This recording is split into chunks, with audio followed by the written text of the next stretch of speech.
부흥은 위기의 상황이 아니면 적어도 하나님께 부르짖어야 될 상황에 기초합니다.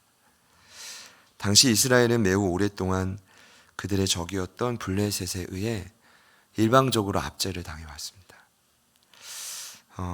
매번 이 압제를 당하는 일이 얼마나 고통스럽고 힘들었을까요? 지금도 전 세계 대표적으로 전쟁을 하는 나라가 있죠. 러시아와 우크라이나의 이 전쟁 틈새에서 온 세계가 아파하고 신음하고 있습니다. 사람들이 무고한 생명이 죽어갈 뿐 아니라 갈 길을 몰라 헤매이고 있고요. 그리고 이제 매일매일 또 경유를 써야만 되는 직업을 가지신 분들은 14년 만에 경유가 휘발유 것보다 더 올라가서 정말 막막한 지경에 이르렀다라는 뉴스를 또 듣게 되었습니다. 사실 그 전쟁만 해도 주변에 얼마나 많은 여파가 있는지 모르는데 이스라엘은 그저 일방적으로 틈만 나면 블레셋이라는 나라에 의해서 공격을 당한 겁니다. 그 계속된 침입에서 이스라엘이 구원받을 수 있는 유일한 기초는 하나님께 부르짖는 것이었습니다. 놀라운 것은 이스라엘이 기도로 부르짖어야 함을 다시 한번 깨닫게 되는 데는 엄청난 시간이 걸렸다는 점이죠. 제가 이걸 먼저 나누고 싶은데 금일 1절과 2절에 그 증거가 나옵니다. 여호와의 궤가 기럇 여아림 사람들에 의해 아비나답의 집에 옮겨졌고 그곳에서 무려 20년 동안 보관이 됩니다. 여러분 알아야 될 사실은 여호와의 궤는 그런 아비나답의 집에 있어야 될 그 장소가 아닙니다. 원래 있는 장소가 있거든요. 자, 저희가 지난주 나눴죠. 사사시대의 말은 영적인 암흑기 극치였다. 그때 사무엘이 등장했다고 했습니다. 어떻게 사무엘이 부흥의 도구로 준비되었는지 말씀을 나누었는데 안타깝게도 당시의 영적 리더였던 대제사장 엘리와 그의 두 아들, 같은 직종에 있던 홈리와 비느하스가 타락했는데 그 타락상이 극에 달했다고 말씀드렸죠. 그때도 블레셋이 쳐들어왔습니다. 그때 홈리와 비느하스가 승리하기 위해 여호와의 궤를 실로에서 가지고 전쟁터로 나갑니다. 여러분 여호와의 궤란 하나님이 함께 하시는 상징물입니다. 그래서 흔히 만군의 여호와의 궤라고 합니다. 왜냐하면 그것만 있으면 어떤 전투든 우린 이길 수 있어라는 자신감이 이스라엘 군대에게 있었기 때문입니다. 그런데 그렇게 믿었지만 보기 좋게 패배했습니다. 살육당한 이스라엘 군사만 3만 명이었고 홈리와 비느하스는 그 전쟁터에서 비참하게 죽고 소식을 들은 그 아버지 엘리는 비대한 몸으로 의자에 앉아있다가 의자에서 고꾸러져 목이 부러져 죽었다고 말씀드렸습니다. 그리고 그 궤를 빼앗겼습니다. 근데 그때부터 문제가 생깁니다. 자, 들어보십시오. 이제 블레셋 사람들 이 궤만 있으면 우리가 이스라엘을 쉽게 점령할 것이라는 생각이 있었겠죠. 그래서 그 궤를 블레셋 진영인 다곤 신전에 두었더니 그 다음날 같이 궤와 있던 우상 다곤이 고꾸라져 있는 겁니다. 이게 웬일이지? 다시 그 우상을 세워놓습니다. 근데 그 다음날 이번에는 다곤 신전이 쓰러져 있을 뿐 아니라 머리와 두 팔이 이렇게 동강 날아가 있었던 겁니다. 머리는 저쪽에 두 손이 양쪽에. 그러니까 블레셋 사람들이 얼마나 두려웠겠습니까? 근데 그와 함께 아스돗 그 주변에 있던 사람들에게 재앙이 일어나는데 종기 재앙이 일어납니다. 몸에 이렇게 막 두드러기만 나도 엄청 건조로운데 종기라는 건 그냥 하루 종일 벅벅 긁어도 버틸 수 없는 재앙인 거죠. 자, 그러고 나니까 블레셋 사람들이 너무 두려워하기 시작합니다. 이걸 어디에 두지? 이쪽에 또 저쪽에 몰래 놔도 블레셋 땅에 가는 곳마다 재앙이 일어나서 결론은 이 궤를 우리가 보관할 수 없겠다. 다시 이스라엘에게 안타깝지만 돌려주자. 근데 문제는 뭐냐 하면 그것을 이스라엘 백성들이 받고 원래의 자리였던 실로에 두어야 되는데 대신 실로와 멀리 떨어진 숲속에 여호와의 궤를 쉽게 말씀드리면 처박아 놓은 겁니다. 오늘 그렇게 표현되진 않았지만 그 1절과 2절 말씀 보니까 그 궤를 아비나답의 집에 보관했다고 하는데 1절에 아비나답이 어디에 산다고 나오죠? 산에 사는 아비나답 이렇게 나옵니다. 원래 기럇 여아림이라는 그 명칭이 숲의 성읍이라는 뜻입니다. 산속에 그 깊숙한 성읍을 짓고 사는 한 사람의 집에 여호와의 궤를 이렇게 보관해 둔 겁니다. 자, 보관해 뒀다고 합시다. 자, 그렇다면 왜 이스라엘이 그 변방에 그 엄청난 소중한 물건을 두었을까요? 답은 간단합니다. 부담스러웠던 것입니다. 삶의 중심에 하나님을 두기가 싫었던 마음입니다. 여러분, 그리고 무려 몇 년을 버티냐면 20년을 버팁니다. 우리 같이 한번 따라해 보시죠. 20년은 버틸 수 있습니다. 20년 버티고 돌아오기 쉽지 않을 겁니다. 어쨌든 20년을 버텼습니다. 그리고 여호와의 궤가 여러분 실로에 있을 때도 이스라엘은 자기 멋대로 살았거든요. 근데 20년 동안 그 황망한 산속에 그걸 두었으니 얼마나 이스라엘이 마음대로 살았겠습니까? 근데 중요한 건 그렇다고 해서 블레셋이 침투를 안 했다는 건 아닙니다. 중요한 건 20년 동안 블레셋의 방해는 계속됐습니다. 얼마나 이스라엘이 답답했겠습니까? 힘들었겠습니까? 답은 알아요. 어렴풋이. 빨리 그 궤를 중앙으로 가져와서 하나님 뜻대로 살면 뭔가 해결이 될 것 같은데 그러고 싶진 않고 아직은 자기 멋대로 살고 싶은데 너무 힘이 드는 시간이 무려 20년이었던 겁니다. 여러분, 20년은 꽤 긴 시간이죠. 그렇게 시간이 오래 흘렀습니다. 그래서 2절 말씀을 보니까 궤가 기럇 여아림에 들어간 날부터 20년 동안 오래 있었다라고 기록되어 있죠. 그런 말입니다.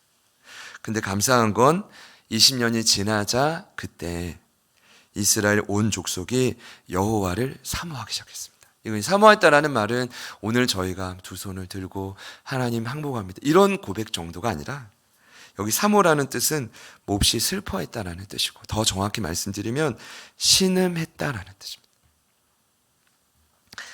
여러분, 신음할 정도가 되니까 하나님께 부르짖은 상황이 됐더라고요.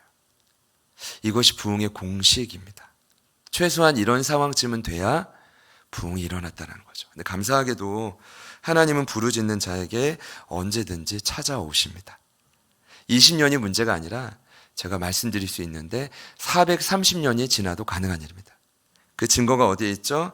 애굽의 노예로 살던 이스라엘이 결국 그 고된 노동으로 하나님을 찾는데 그 찾는 시간까지가 430년이 걸렸습니다. 몇 세대를 거쳤는지 모릅니다. 출애굽기 2장 23절입니다. 여러 해 후에 애굽 왕은 죽었고 이스라엘 자손은 고된 노동으로 말미암아 탄식하며 부르짖으니 그 고된 노동으로 말미암아 부르짖는 소리가 하나님께 상달된지라. 하나님의 언약을 기억했다는 뜻이고 그들을 모세를 통해 돌보기 시작했다는 뜻입니다. 오늘 이스라엘도 마찬가지입니다. 그들의 부르짖음을 들으시고 하나님은 모세가 아닌 사무엘을 통해 그들을 돌보시기 시작했습니다. 오늘 우리 사무엘은 거두절미하게 이런 이스라엘에게 하고 싶은 말을 합니다. 그게 바로 여호와께 돌이키는 원리. 3절에 나옵니다. 전심으로 여호와께 돌아오라. 여러분, 제가 사무엘 입장이라면 이 말을 사실 너무 하고 싶었을 겁니다. 지난 20년 동안 너무 하고 싶었을 텐데 못한 이유는 해봤자 소용이 없거든요. 그렇게 해서 억지로 데리고 와봤자 또다시 멀리 떠나갈 걸 사무엘이 알았기 때문에 20년을 아버지의 마음으로 기다린 것이죠. 그리고 3절에 전심으로 여호와께 돌아오라, 이 말을 던진 것입니다. 여러분, 이 문장은 한 단어로 표현하자면 회개라는 단어입니다. 사실 구약 성경에 가장 많이 나온 단어가 슈브라는 히브리어인데 돌아오라라는 단어입니다. 이게 회개죠. 슈브 이스라엘, 돌아오라 이스라엘, 전심으로 여호와께 돌아오라, 그 말을 오늘 사무엘이 하는 겁니다. 왜냐하면 하나님께로 전심으로 돌아오면, 진정으로 회개하면 부흥은 따라오기 때문입니다.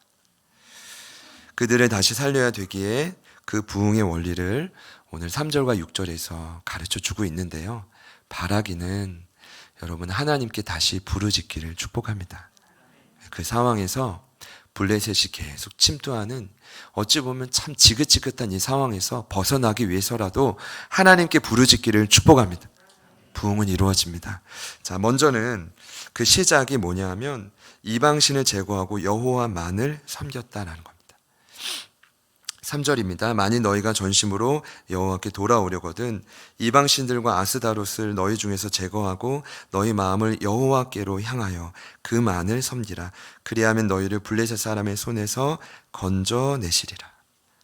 참 재밌는 건 그들이 블레셋의 압제로부터 살 수 있는 길이 다름이 아니라 하나님과 나란히 놓은 우상을 제거하는 것입니다. 해결 방법이 다른 데 있지 않았어요. 더 칼을 날카롭게 갈아서 싸우는 그런 게 아니라 하나님과 나란히 놓은 우상을 제거하라. 여러분 어떤 우상입니까? 이방 신들과 아스다롯이라고 합니다. 여러분 당시의 신들은요 보통 남녀를 같이 섬겨요. 부부신. 그래서 가나안 땅의 대표적인 신이 뭐냐면 풍요의 신이었던 바알인데 바알에게도 부인이 있었습니다. 그 부인의 이름이 그 유명한 아스다롯입니다. 그래서 그 당시 아스다롯을 섬겼다는 건 의뢰의 신전의 창기들이 아스다롯을 예배할 때는 몸을 들이고 아주 난잡한 일을 같이 벌입니다. 충격적이게도 이 아스다롯을 섬기는 일을 이스라엘이 같이 즐겼다는 겁니다. 놀랍지 않습니까? 그래서 여기서 그 우상을 제거하라는 말은 뭐냐면 1차적으로는 이스라엘 안에 있는 음행을 제거하라는 뜻입니다. 그리고 조금 더 넓게 보자면 삶에 아주 어찌 보면 찌들어 있는 깊은 우상들을 제거하라는 뜻이죠. 제가 이 말씀을 준비하면서 여러분과 조금 더 이렇게 말씀이 나왔으니까요. 고민해 봐야 됐다는 생각이 들었는데 여러분 우상 숭배란 무엇입니까? 우상 숭배란 이렇게 정의가 될 겁니다. 어떤 사람이나 사상이나 조직을 하나님과 나란히 놓거나 아니면 그 위에 놓는 걸 말합니다. 심지어 하나님과 동등시하거나 그보다 우선하는 어떤 좋은 물건, 음식, 계획, 조직 모두가 우상이 될 수 있습니다. 여러분 하나님의 본성 중에 중요한 한 가지가 있는데 여러분 하나님이요 다 받아주실 것 같죠? 그렇게 믿으십니까? 안 믿으세요? 하나님 다 받아주십니다. 그런데 어떻게 받아주시는지가 문제죠. 받아주시긴 하는데 아마 굉장히 인내하며 받아주실 겁니다. 왜냐하면 하나님의 본성 중 중요한 한 가지가 있어요. 그게 바로 자신의 영광을 다른 존재와 나누기로 하지 않으십니다. 하나님 욕심쟁이라고 하지 마세요. 하나님은 그럴 충분한 자격이 있으신 분입니다. 모든 영광과 경배를 한 분에게만 집중해야 됩니다. 그래야 우리가 살 수 있습니다. 그래서 우상을 제거하고 이와 함께 마음과 정신을 오직 주께만 두는 것이 오늘 뭐라고요? 전심으로 여호와께 돌아오는 거예요. 이게 진정한 회개입니다. 여러분 반드시 기억해야 됩니다. 하나님과 경쟁하는 다른 대상을 여러분 삶에 품은 채로는 하나님과의 온전한 교제는 도저히 불가능합니다. 가능하다고 말하는 세력이 있습니다. 다원주의. 뭐로 가도 구원받는다. 거짓말입니다. 뭐로 가다가 주님 떠납니다. 혼합주의. 거짓말입니다. 사실 저와 여러분을 아주 은밀하게 속이는 것입니다. 아주 적당히 신앙생활하라는 것은 타협의 조점을 고초에 만드는 것입니다. 여러분 부흥에는 공식이 있거든요. 혼합된 상태로는 불가능합니다. 기꺼이 죄를 제거하는 동시에 기꺼이 여러분 자신을 드리는 상태가 돼야 됩니다. 죄도 제거하고 여러분 자신도 동시에 드려요. 제가 너무 감사한 건 오늘 4절 말씀을 보니까 이스라엘이 이 말씀에 철저히 순종했다는 겁니다. 여러분 왜 그랬을까요?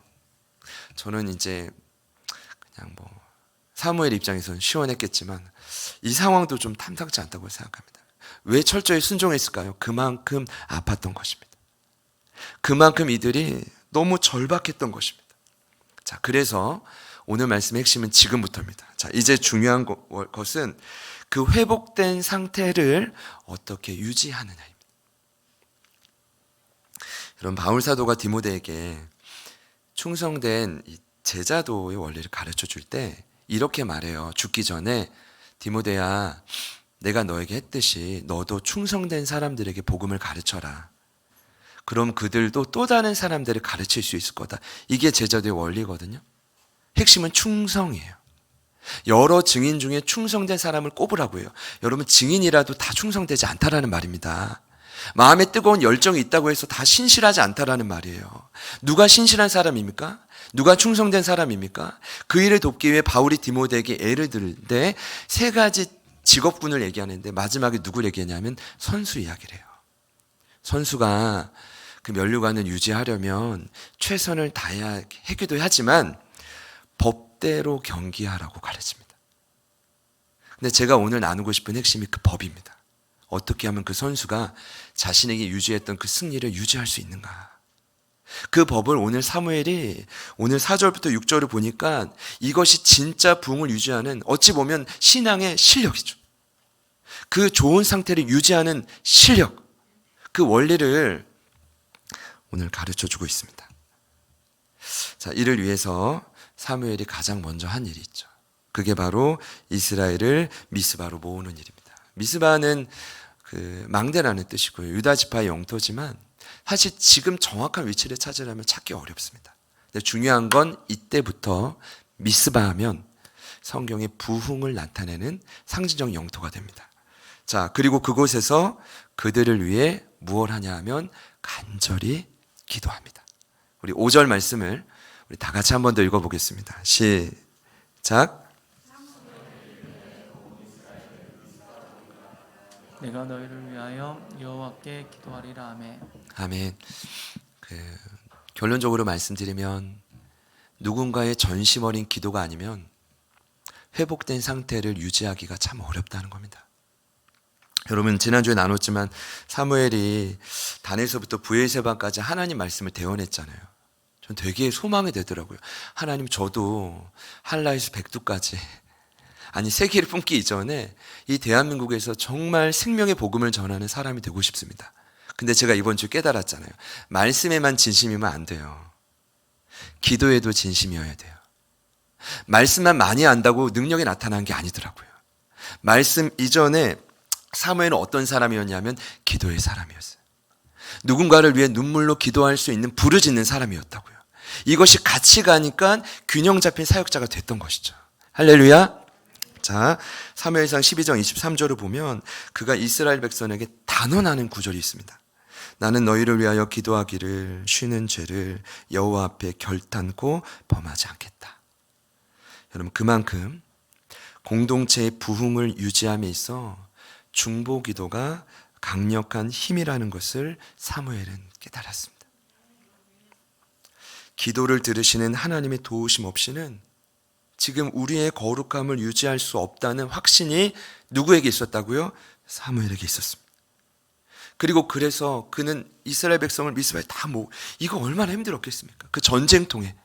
그리고 그를 위해 간절히 그들을 위해 기도했는데 너무나 감사한 건 6절 말씀을 보니까 그 기도의 힘을 힘입어 더 깊은 부흥의 모습이 네 가지의 모습으로 나타납니다.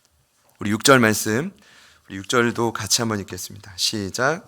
그들이 미스바에 모여 물을 길어 여호와 앞에 붓고 그날 종일 금식하고 거기에서 이르되 우리가 여호와께 범죄하였나이다 하니라.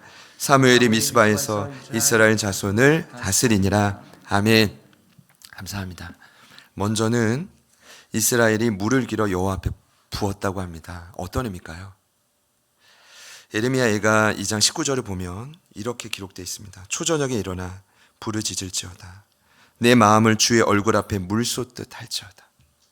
여러분 물을 길어 여호와 앞에 부었다라는 뜻은 하나님 앞에 저희들의 심령을 쏟아냈다라는 뜻입니다. 유대인의 주석인 탐굼은 이 구절을 이렇게 해석합니다. 주님 앞에 그들의 회개의 마음을 쏟았다. 적절한 번역이라고 생각하는 이유는 이미 회개했지만 기도를 통해 그들이 더 깊은 회개를 했다는 겁니다. 여러분 신앙생활을 하다 보면 어느 정도 수준이 되잖아요. 그러면 더 이상 남들의 문제가 나에게 큰 문제가 되지 않습니다. 진짜 문제는 뭔지 아십니까? 나 자신입니다.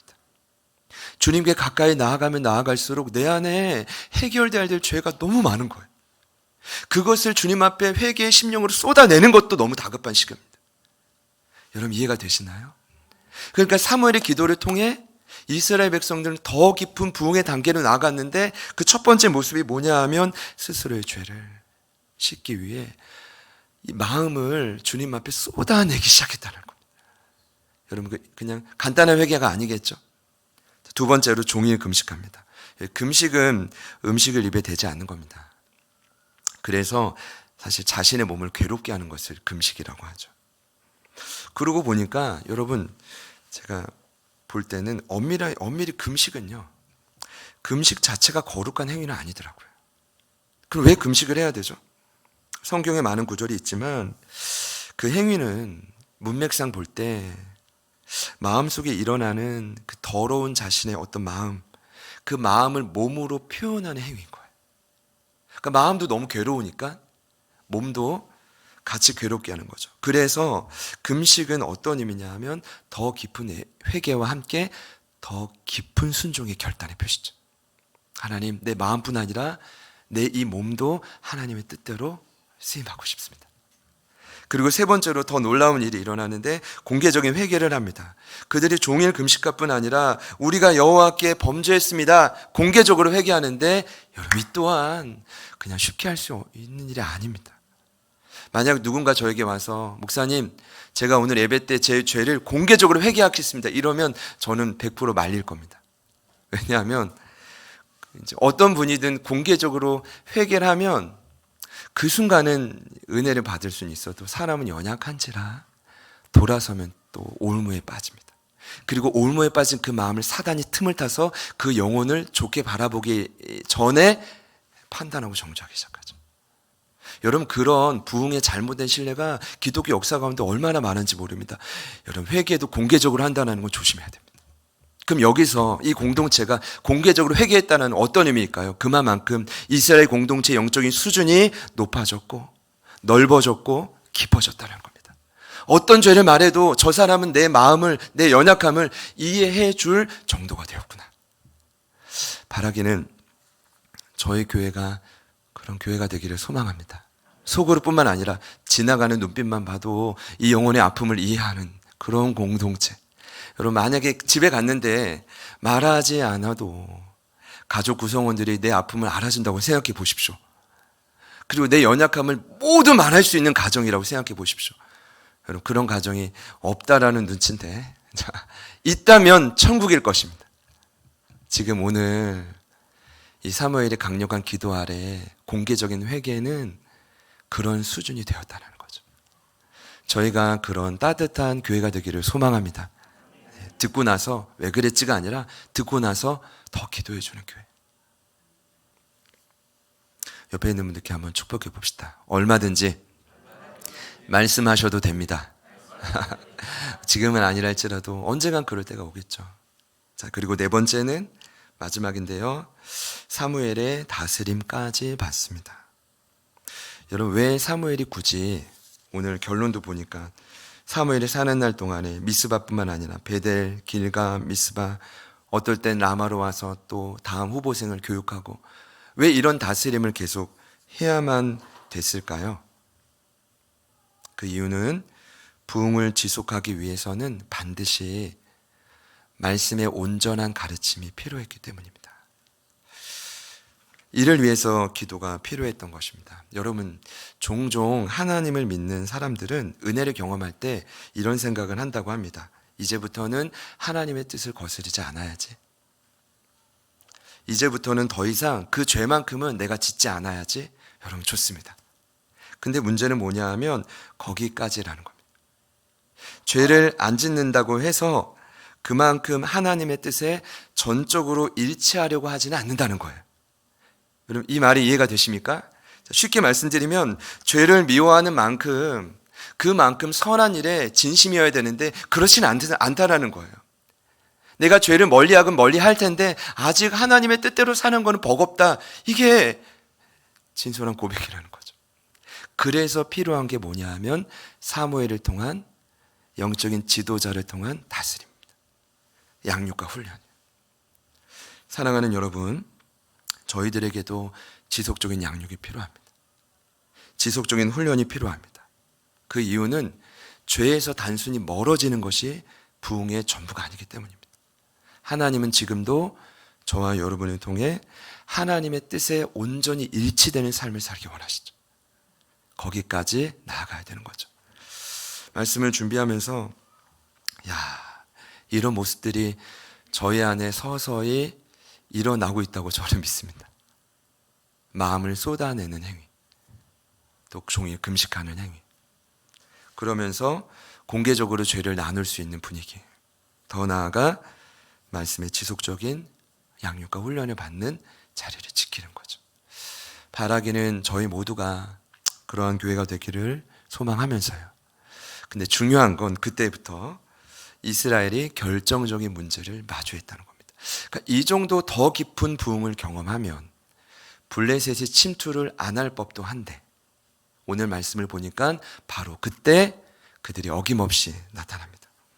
여러분, 늘 반복되는 패턴입니다. 성경을 보면 하나님의 자녀들의 영적 각성이 있을 때 적도 각성을 합니다.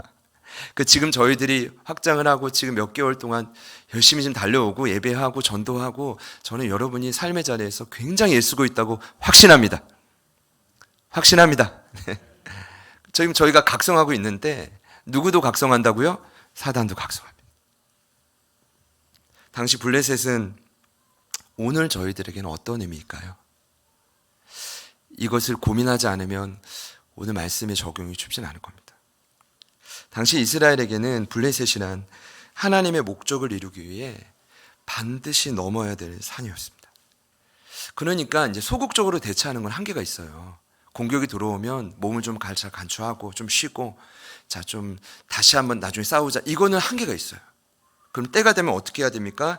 적극적으로 가서 적의 근원을 물리치지 않으면 결정적인 순간마다 블레셋은 지긋지긋하게 우리의 삶을 방해한다는 겁니다. 결코 만만한 상대가 아니죠. 저희들의 삶에도 아마 지긋지긋하게 우리의 삶을 괴롭히는 무언가 영역이 있을 것입니다. 그런 존재가 있을 것입니다. 그래서 오늘 말씀을 보니까 그렇게 위대한 부흥을 경험했고 더 깊은 회복을 맛본 이스라엘에게 여전히 블레셋은 두려운 존재였습니다. 여러분, 이 말씀이 좀 이상하지 않나요? 7절을 보니까요, 그렇게 부흥을 경험했어요. 사무엘도 있고 다스림을 받아요. 그래도 순식간에 두려워져요. 같이 한번 따라해 봅시다. 두려운 것은 어쩔 수 없습니다. 옛날 많은 분들이 없는 건 없는 거야, 그래도 안 되는 거 안 되는 거야, 이런 말 자주 쓰지 않습니까? 두려운 건 두려운 거야. 그게 바로 블레셋이라는 존재였습니다. 그렇다면 오늘 이스라엘이 다시 이 공격 앞에 어떻게 이겨낼 수 있었을까요? 결론은 기도입니다. 기도는 하나님의 도우심을 구하는 통로인데 차이점이 있다면 이번에는 사무엘 홀로가 아니라 이스라엘이 함께한 기도입니다. 9절에 그 증거가 있어요. 이번에는 사무엘이 먼저 요구하지 않습니다. 그냥 지켜봐요. 그랬더니 이스라엘 자손들이 강력하게 요구합니다. 우리를 위하여 우리 하나님께 사무엘 쉬지 말고 부르짖어 주십시오. 그래서 제발 블레셋의 손에서 우리를 구원해 주십시오. 근데 저는 이 모습은 굉장히 긍정적으로 봅니다. 양육의 효과가 여기 나타나는구나. 믿음이 생긴 것이죠. 이스라엘이 직접 기도 요청을 한 것은 지금 그들의 마음속에 기도하면 응답이 있다는 확신이 생긴 것입니다. 이 모습 자체가 그들이 기도한 겁니다. 그리고 이제는 사무엘 혼자 기도한 게 아니라 온 민족이 함께 한 마음으로 부르짖기 시작한 것입니다. 감사한 건 이때 하나님은 즉각 응답하셨고 위대한 승리를 주셨습니다. 여러분, 저희는요 참 하나님을 제한하는 경우가 많은데 오늘 말씀을 보니까 하나님이 참 희한한 방법으로 그들에게 응답을 하시는데 우레를 내리시지 않습니까? 여러분, 너무나 많이 우리는 삶의 현장에서 하나님의 능력을 제한하고 삽니다. 여러분 믿으십시오. 이게 저희들의 특권인데 하나님은 지금도 여러분이 부르짖을 때 여러분이 상상할 수 없는 방법으로 응답하실 수 있는 분이십니다. 그리고 오늘 이 말씀을 이번 부흥스토리의 8번째 메시지로 듣게 하셨다면 이 미스바의 부흥이 우리 안에서도 일어날 수 있는 시간이 왔다는 겁니다. 그만큼 스스로 반응할 수 있는 때가 왔다는 것입니다. 부르짖으십시오. 하나님이 즉각 응답하실 것입니다. 부르짖으십시오. 하나님이 응답하실 것입니다. 이 확신이 있다면 위기의 상황에 기도가 된다는 거죠. 사랑하는 여러분, 오늘 말씀은 그렇게 마무리가 되어집니다. 그런데 마지막으로요, 사무엘이 그 승리를 경험한 후에 한 가지 일을 더 하는데, 그게 바로 뭐냐 하면 에벤에셀이라는 기념비를 따로 세웠다는 겁니다. 여러분, 에벤에셀이 어떤 뜻일까요? 도움과 돌이라는 히브리어의 합성어입니다. 한마디로 도움의 돌, 위대한 승리, 부흥의 표식이 에벤에셀입니다. 이것을 많은 분들이 이렇게 말하죠. 여호와께서 여기까지 우리를 도우셨다. 같이 한번 선포해 봅시다. 여호와께서 여기까지 우리를 도우셨다. 성경에도 그렇게 나와 있죠. 제게 주신 오늘 핵심 계명은 여기까지입니다. 저에게 오늘 이 에벤에셀이 어떻게 다가왔냐 하면 이런 의미로 다가왔어요. 사실 여기까지 도우셨다는 건 사무엘이 태어나고 이제까지 수많은 풍파의 시간을 다 포함할 수도 있지만 1차적으로는 여기까지라는 단어 안에 지난 20년의 아픔이 다 포함되어 있는 겁니다. 무슨 말이냐 하면 하나님의 도우심에는 영적인 부흥과 승리만 있지 않았다는 겁니다. 아이러니하지만 하나님의 도우심의 손길에는 블레셋 치하에서 겪었던 슬픔과 고난도 포함된다는 고백인 것입니다. 때론 원치 않는 역경과 고난이 있지만 하나님께 부르짖을 때 하나님이 궁극적으로 승리를 주셨다는 뜻입니다. 그러니까 여러분, 보통 우리가 여기까지 도우셨어 하면 승리의 순간만 생각을 하게 되지만 그게 아니라 오늘 이 에벤에셀의 뜻은, 여기까지의 의미는 승리와 감사뿐 아니라 실패와 고난을 포함하여 하나님 모든 것이 감사합니다라는 믿음의 고백입니다. 그래서 오늘 제 결론은 에벤에셀을 세우는 것이 쉽진 않겠다. 왜냐하면 힘든 일도 감사하래요. 눈물도 감사하래요. 쉽지 않잖아요. 좋은 일만, 편한 일만, 일이 술술 잘 풀리는 일만 기억하고 싶은데 하나님은 뭘 하는 거예요? 모든 아픔과 상처도 하나님이 이기고 승리를 주시지만 모든 걸 포함하여 감사하라는 것이죠. 그래서 기념비를 세운 것입니다. 왜입니까? 앞으로도 이 엄청난 이 아픔을 극복한 승리를, 이 은혜를 잊지 않겠다는 표시인 거죠. 이 놀라운 감사를 기억하겠다는 표시고, 이 감사를 약한 세상에 빼앗기지 않겠다는 결단이 바로 에벤에셀을 세운 기념비입니다. 사랑하는 여러분, 바라기는 부흥을 사모하는 제자들께 온 가족분들께 이번 한 주간 이 에벤에셀을 세우는 일이 있기를 축복합니다. 자, 그 일을 위해서 먼저 여러분이 해야 될 일은 삶의 지긋지긋한 블레셋에 직면하는 것입니다. 아무리 과거에 부흥을 맛봤어도 그 일은 두려운 일입니다. 굉장히 쉽지 않은 일입니다. 자, 그와 함께 또한 하나님을 향해 간절히 부르짖으시면 됩니다. 직면하고 하나님께 부르짖고, 그러면 에벤에셀은 삶에서 이렇게 세워지는 것이죠. 그 역사가 반드시 일어날 것입니다. 감사하신 하나님, 살아계신 하나님이 여기까지도 여러분을 인도하셨다면 장래일도 책임지실 것입니다. 믿으십니까? 자, 이 마음을 다 포함해서요, 옆에 있는 분들께 이렇게 한번 사랑 인사 해볼까요? 에벤에셀을 세웁시다. 네, 감사합니다. 우리 한 번 더 인사합시다. 세울 때가 됐습니다. 어떤 모양이든 여러분의 삶의 기념비를 세우십시오. 지난 삶의 아픔과 슬픔도 있었지만 하나님이 궁극적으로 승리를 주시지 않았습니까? 그걸 믿는다면 지금에 찾아오는 블레셋도 이길 수 있고, 더 나아가 하나님이 장래일도 책임지실 것입니다. 우리 그 믿음으로 같이 한번 찬양하시고 기도하겠습니다.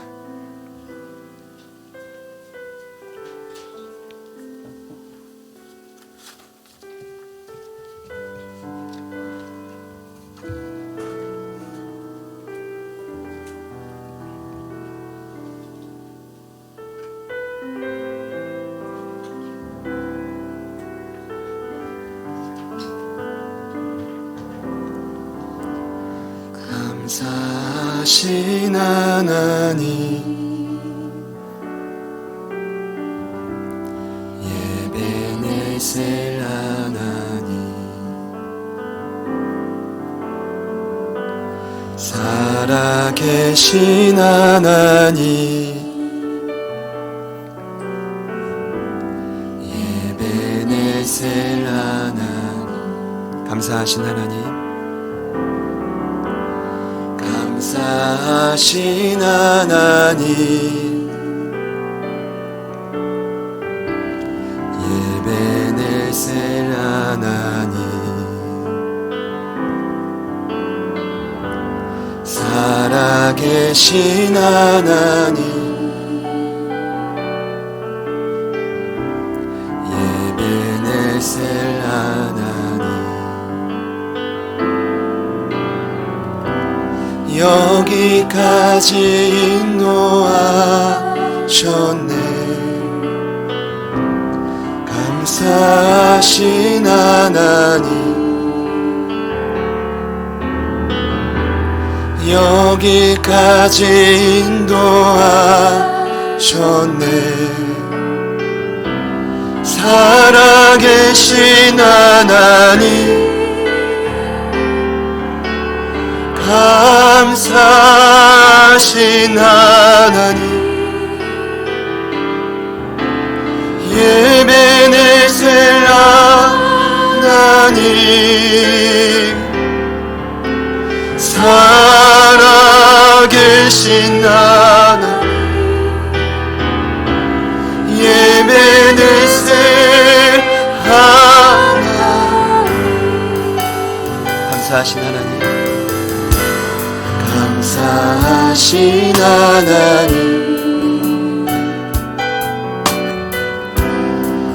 예배네셀 하나님, 살아계신 하나님, 예배네셀 하나님. 믿음으로 고백합시다. 여기까지 인도하셨네. 감사하신 하나님, 여기까지 인도하셨네. 살아계신 하나님,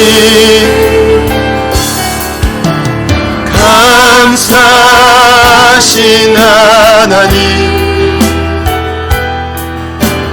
예배네셀 하나님,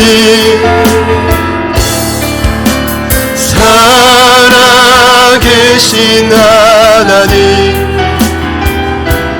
예배네셀 하나님, 감사하신 하나님, 감사하신 하나님, 예배네셀 하나님, 살아계신 하나님, 예배네셀 하나님, 장래일도 인도하시리, 장래일도 인도하시니,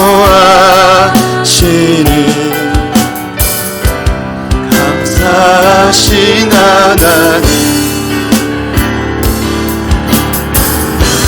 장래일도 인도하시니,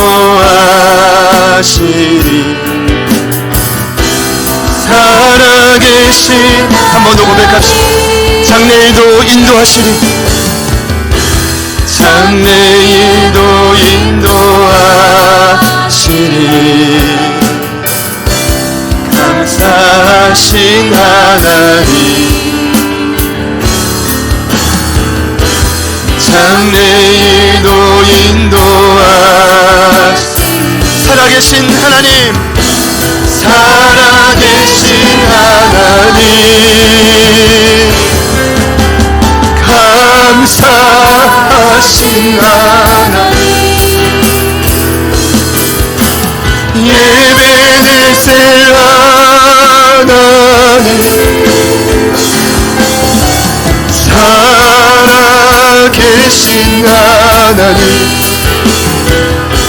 예배네셀라. 전심으로 고백합시다. 감사하신 하나님, 그분은 예배네셀라 하나님, 살아계신 하나님, 예배네셀. 한 번 더 고백합시다. 감사하신 하나님, 감사하신 하나님, 예배네셀 하나님, 살아계신 하나님, 예배네셀 하나님. 삶의 지긋지긋한 문제 많겠지만 누구에게나 블레셋이 있지 않겠습니까? 오늘 이 시간 블레셋을 주님 앞에 올려드리며 함께 부르짖을 때 하나님의 방법으로 즉각 응답하여 주십시오. 그리고 사랑하는 이부 예배에 참여한 모든 예배자들의 삶의 중앙에 주님 당당히 에베네셀을 세우게 하여 주십시오. 하나님, 여기까지 우리를 인도하셨기에 장래일도 인도하실 줄 믿습니다. 여기까지도 모든 아픔과 상처를 극복하고 승리를 주셨기에 감사를 고백하게 하셨기에 장래일에도 동일하게 역사하실 줄 믿습니다. 예배네셀 하나님, 살아계신 하나님, 오늘 이 시간 우리 사랑하는 가족들의 전 삶의 자리에 응답하여 주십시오. 역사하여 주십시오. 장래일로도 담대히 나아가게 하여 주십시오. 우리 다같이 한번 합심하여 기도합니다. 주님,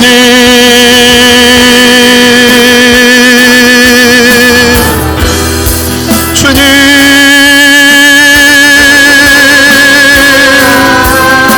아버지,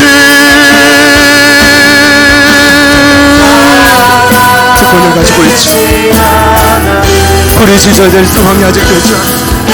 하나님, 나의 멋대로 나의 생각대로 살아갔던 순간 이 시간 회개하며 나아가 주님, 우리의 마음속에 있는 모든 이방신들과 세다롯을 제거하여 주시고 주님께서 말씀하시는 그곳을 향해 우리가 전심으로 마음을 집중하여 나아가 하나님, 우리 안에 놀라운 영적인 각성이 일어나며 나아가 하나님 아버지 앞에 회개하며 기도하며 간구하며 나아가 하나님 악한 사단 우리를 괴롭히려고 날뛰고 있지만 하나님의 위대하신 승리를 우리가 믿기에 부르짖는 모든 자들이 응답하실 것을 우리가 믿기에 하나님, 우리가 한 마음으로 주님 앞에 나아가 예배네셀 하나님, 감사하신 하나님, 여기까지 우리를 도우신 하나님, 주님 때문에 우리의 삶이 변화될 것을 믿습니다. 주님 때문에 우리의 삶이 더욱 흥미롭고 주님 기뻐하시는 삶의 위대함을 누리게 될 줄 믿습니다. 아버지 하나님, 도와주십시오. 아버지 하나님, 역사하여 주십시오. 아버지 하나님, 도와주십시오. 주님 일하여 주십시오. 주님 도와주십시오. 성령 하나님 도와주십시오. 아버지 하나님 도와주십시오. 하나님 아버지 도와주십시오. 아버지 하나님 도와주십시오. 주여 역사하여 주십시오. 아버지 하나님 도와주십시오. 하나님, 어떠한 마음이 우리 안에 있지 못한 성령 하나님 도우시고 역사하여 주십시오. 하나님, 그 모든 방해를 우리는 이겨내고 여기까지 우리를 도우셨다. 예배네셀을 세우고 또 세우고 하나님, 그 기념일을 세워 내 마음을 빼앗기지 않는 역사가 하나님 우리 안에 일어나게 하여 주십시오. 주님 주신 회복과 부흥의 마음을 빼앗기지 않게 하여 주십시오. 하나님, 그러한 위대한 신령을 유지하게 하여 주십시오. 하나님 기뻐하시는 모습대로 준비되게 하여 주십시오. 주님 도와주십시오. 주님 일하여 주십시오. 성령님 도와주십시오. 성령님 일하여 주십시오. 아버지 도와주셔서 하나님 기뻐하시는 일들을 이루어 주십시오. 하나님, 우리의 삶의 동에 이루어 주십시오. 주님 도와주십시오. 주님 역사하여 주십시오. 아버지 하나님 아버지 하나님 간구합니다. 주님 도와 감사하신 하나님, 감사하신 하나님, 예배네셀 하나님, 살아계신 하나님, 예배네셀 하나님, 삶의 자리를 향해 감사하신 하나님,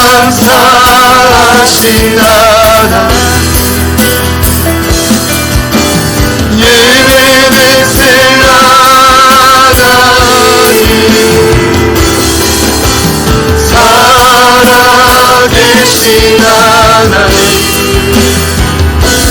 예배는 하나님, 감사하신 하나님,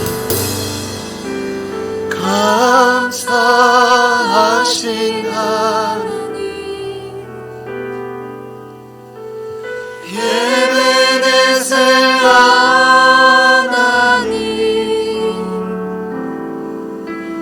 살아계신 하나님, 에베네셀 하나님. 누구에게나 극복해야 될, 넘어야 될 산이 있는 줄 압니다. 그것이 넘어질 때 하나님 기뻐하시는 모습에 일치하여 주님 사명대로 마음껏 쓰임받게 될 줄 믿습니다. 그렇기에 이 시간 정면으로 우리의 각성을 방해하는 악한 사단과 싸우며 나아가며 선포합니다. 여기까지 도우신 하나님이 우리 사랑하는 가족들의 모든 장래 일도 책임지실 줄 믿습니다. 지난주 목요일 또 돌아오는 목요일, 마지막으로 우리 노아가 왼쪽 귀를 분당 차병원에서 검사하게 됩니다. 어린 노아지만 그 모든 블레셋도 이겨낼 줄 믿습니다. 극복하게 될 줄 믿습니다. 어느 누구라도 주님 이 말씀을 붙들고 예배네셀을 세울 때까지 끝까지 싸워가는 모든 성도들이 되게 하여 주시옵소서. 그리하여 이곳에 바울이 디모데에게 인정했듯이 충성된 신실한 우리에게 주신 그 삶의 모든 영광을 유지할 수 있는 실력을 갖춘 귀한 제자들이 일어나게 하여 주시옵소서. 법대로 경계하게 하여 주옵소서.